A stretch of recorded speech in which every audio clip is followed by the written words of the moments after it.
उपस्थित सर्व तुमची मित्रमंडळी, सर्वच माझे ज्येष्ठ बंधू आहे. माझ्या ज्येष्ठ बंधूंच्या वयापेक्षाही तुम्ही माझ्यापेक्षा मानाने, ज्ञानाने आणि अनुभवाने विविध जाणकार, सुजाण, सुशिक्षित, उल्लेखनीय कामगिरी करणारे असे सर्व मित्र एकत्र झाले. मला तुमच्या मित्राचा अभिमान वाटते आणि मी तुमच्यासारख्या महान लोकांची भेट आणि चरणस्पर्श माझ्या या स्थळाला लाभले त्याबद्दल मी भाग्यवंत समजतो की खरंच मी भाग्यवान आहे की विविध क्षेत्रात ज्यांचं नाव म्हणजे आता या ठिकाणी अनेक माझे आमचे ज्येष्ठ बंधू अनिल भाऊ आहे. अनिल भाऊ खंडेलवाल असे व्यक्तिमत्व आहे की अतिशय हुशार. ते त्यांच्या जीवनामध्ये ते एक व्यावसायिक बनले, ते सर्व्हिस करू शकले नाही किंवा त्यांनी केली नसेल, परंतु एक IAS चे बाप बनण्याची, म्हणजे ते जरी IAS बनले नाही परंतु ते IAS चे बाप बनण्याचं स्वप्न त्यांनी पूर्ण केले. असे विविध क्षेत्रात म्हणजे आता व्यवसायात विजयभाऊ माझे ज्येष्ठ बंधू विजयभाऊ जावळे आहे, ते वरुड तालुक्यातील प्रसिद्ध उद्योगपती आणि मला अभिमान आहे की ज्या गावातून आपण सर्व पुसला, शेंदुर्जना घाट या सर्व परिसरातलेच आहात. खरं म्हणजे मी तुमच्यापेक्षा खूप लहान आहे वयाने, परंतु हे सर्व गाव जवळपास एकाच ठिकाणी परंतु तुम्ही जवळपास 10वी-12वी पासूनचे BSc पर्यंतचे सर्व मित्र या ठिकाणी आले आणि तुमचं स्वागत आणि तुमच्या भेटी या ठिकाणी झाल्या. माझ्या बऱ्याचशा तुमच्या मित्र, आता सावरकर सर आहे, त्यांनी BVSc कधी केली मला माहित नाही, परंतु मी म्हणजे माझी पत्नी तेव्हा जिल्हा परिषद सदस्य होती. मी गेल्या अनेक वर्षापासून सेवाभावी म्हणजे समाजकारणात, राजकारणात या ठिकाणी काम केलं.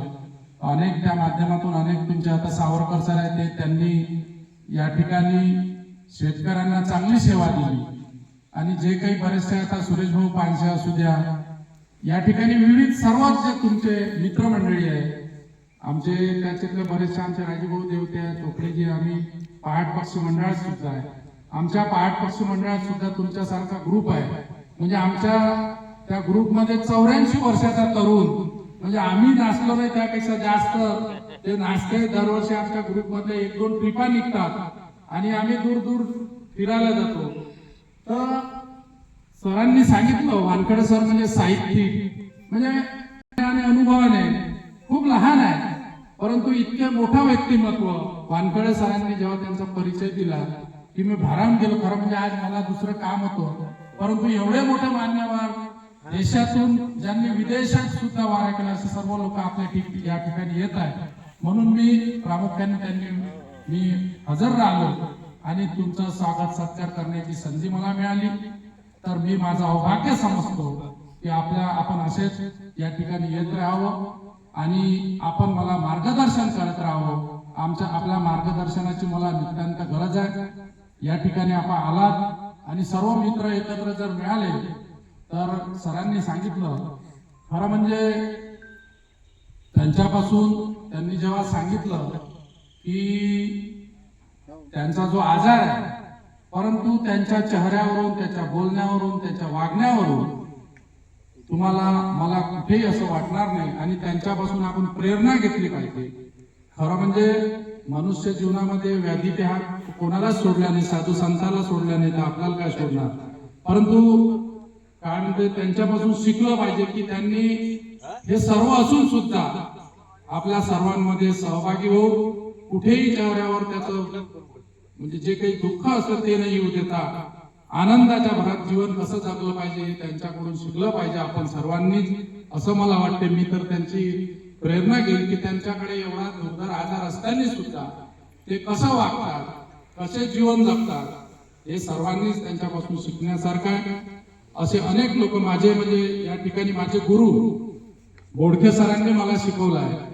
मी न्यू इंग्लिशचाच विद्यार्थी आहे. मी 1984-85 पासून त्या न्यू इंग्लिश मध्ये होतो आणि माझं BA त्यानंतर BPEd माझं शिक्षण झालं. व्यवसायाने मी कॉन्ट्रॅक्टर होतो, परंतु निसर्गाचं सानिध्य मला आवडत होतं आणि निसर्गाची मला एक जंगल, शेती याची आवड होती. त्या आवडीतून मी हे उभं केलं आणि आपण सुद्धा कुठेतरी आपलं योगदान द्यावं म्हणून हे या ठिकाणी लोक यावं. खरं म्हणजे खूप मला याच्यातून काही पैसा मिळते असं नाही. गेल्या 2-3 वर्षापासून मी 7 लाख 8 लाख 10 लाखापर्यंत घाटा भरत आहे. परंतु एक सेवानिवृत्तीचा प्लॅन, सेवानिवृत्तीनंतर आपण काय करायचं याची बऱ्याच लोकांनी मला विचारलं की या ठिकाणी देशातून विदेशातून 2 वर्षामध्ये जवळपास 200 लोक विदेशातले, USA, इंग्लंड, अमेरिका, कॅनडा सगळ्याच देशातले लोक या ठिकाणी आले. या ठिकाणी एक राष्ट्रीय लेवलचा, आंतरराष्ट्रीय लेवलचा आर्ट कॉम्पिटिशन सुद्धा झालं. त्या या ठिकाणच्या फ्रेम कॅनडात गेल्या. म्हणजे देशातले विदेशातले संपूर्ण लोक या ठिकाणी येतात, राहतात, निसर्गाचा आनंद घेतात. या ठिकाणी ची माहिती देताना मी तुम्हाला एवढंच सांगेन की आताच आम्ही त्या दिवशी जगदीश भाऊ वगैरे आम्ही सगळे फिरायला गेलो, आम्ही पेंचला गेलो. परंतु त्या ठिकाणी सांगितलं की घर की मुर्गी दाल समजा. या ठिकाणी सुद्धा एक सुजलाम सुफलाम जंगल आहे. हा जंगल 8000 हेक्टर क्षेत्रामध्ये आहे. इथून जवळजवळ 40 ते 50 किलोमीटरची जंगल सफारी आहे. तुम्ही सगळे तालुक्यातले लोक आहे, तुम्हाला माहिती असली पाहिजे. अनेक लोकांना आपला जंगल माहित नाही, आपल्या जंगलाचा वैभव माहित नाही. कालच तुम्हाला सांगतो की हा माझा कृष्णा म्हणून मॅनेजर आहे, हा कार्लीचा आहे. या ठिकाणी हे उभं केल्यामुळे मी 10 लोकांना रोजगार देऊ शकलो. या ठिकाणच्या आदिवासी बंधू भगिनींना रोजगार मिळाला. हा पोरगा गावाला जात असताना याला वाघ आडवा झाला. या ठिकाणी 5 टायगर आहे, 3-4 बिबट आहे आणि त्याला उपलब्ध असा खाद्य असल्यामुळं हरिण आहे, मोर आहे, रोही आहे, रानडुक्कर आहे, कुत्री आहे, सगळ्याच प्रकारचे प्राणी या जंगलामध्ये आहेत. म्हणून या ठिकाणी मागच्या वर्षी 80 किंवा 84 वर्ष वय असणारी लंडनची आमची रितेश भाऊ शहाची, जितू भाऊ शहाची आत्या, ती लंडन वरून आली होती. तिने सुद्धा जंगल सफारी केली. या ठिकाणी चांगलं वरुड तालुक्याचं वैभव असलेलं हे महेंद्रीचं जंगल आहे आणि ह्या जंगलाची परिचय करून देण्याकरता आणि हे जंगलाचा आपल्याला अनेक लोकांना तालुक्यातला माहित नाही.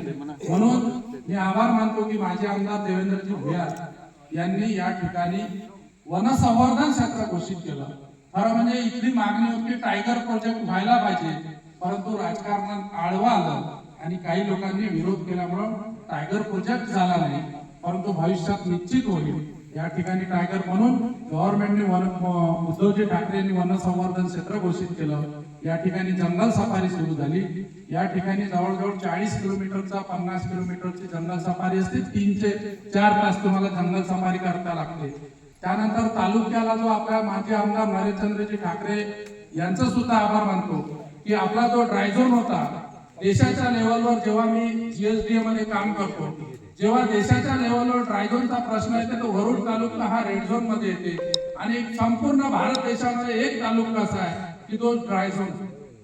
त्याचं कारण आपण सिंधुदुर्ग घाट, वरुड, उस्ला हा जो संपूर्ण आपला संत्र्याचा बागायतदार पट्टा होता, 800-900 हजार फूट बोर करून ते पाणी आपण जमिनीतलं लाखो वर्षाचं पाणी आपण जमिनीच्या पोटामधलं काढलं आणि त्याच्यामुळे ड्रायझोन घोषित झाला.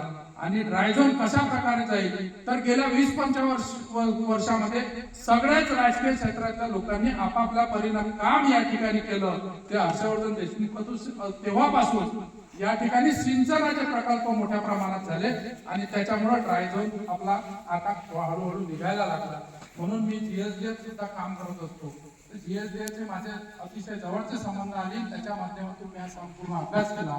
तर आता आपली थोडीफार पातळी वाढायला लागली. म्हणजे ज्या वेळेला आपल्याला पाण्याकरता 1000 फूट खोल जावं लागत होतं, तर आता 400-500 फुटावर आपल्याला पाणी लागेल. आणि आपल्या सिंचनाच्या क्षेत्रात विविध राजकारणी लोकांनी सगळ्यांनी काम केलं, त्याच्यामुळे आता विहिरीला सुद्धा आपल्याला पाणी लागायला लागलं. म्हणून असं या जंगलामध्ये नरेंद्रजी ठाकरे आमदार असताना त्यांनी वर्धा डायव्हर्शनचा प्रकल्प केला. आणि वर्धा डायव्हर्शनचा प्रकल्प आता तुमचं हे आटोपल्यानंतर आपण या ठिकाणी आपापल्या गाड्या घेऊन जाऊ की वर्धा डायव्हर्शन प्रकल्प तुम्ही याच तालुक्यातले पुत्र असल्यामुळे तुम्हाला माहिती पाहिजे की आपल्या तालुक्यात वर्धा MP मधून निघाली वर्धा नदी जी आहे तिला गेट लागले आहे. ते गेटचे ट्रायल सुद्धा झाली की वर्धा नदी अडवून MP तिकडून अशी येणारी वर्धा नदी ह्या पिपलागडच्या ठिकाणी अडवली आहे. त्याच्यावर 4 गेट आहे आणि गेट घेऊन ते टनेल तिकडे लिंग्यापर्यंत केलं आणि एक टेकडी फोडू, जवळजवळ 2 किलोमीटर 1 किलोमीटरचा असा लांब बोगदा आहे आणि त्या बोगद्याच्या माध्यमातून हे पाणी त्या रोडवरून या रोडवर क्रॉस होते आणि ते पाणी पंढरी मध्यम प्रकल्प म्हणजे जो पुसलेला आहे त्याच्यामध्ये 8,000 हेक्टर जमीन आमची गेली, माझी सुद्धा जमीन गेली, मी धरणग्रस्त शेतकरी आहे, त्या ठिकाणी अडवलं जाईल आणि त्याच्या माध्यमातून पाईपलाईनच्या माध्यमातून जवळजवळ 8-9 हजार हेक्टर शेतकऱ्यांना संपूर्ण वरुड तालुक्यात त्याचं पाणी मिळणार आहे.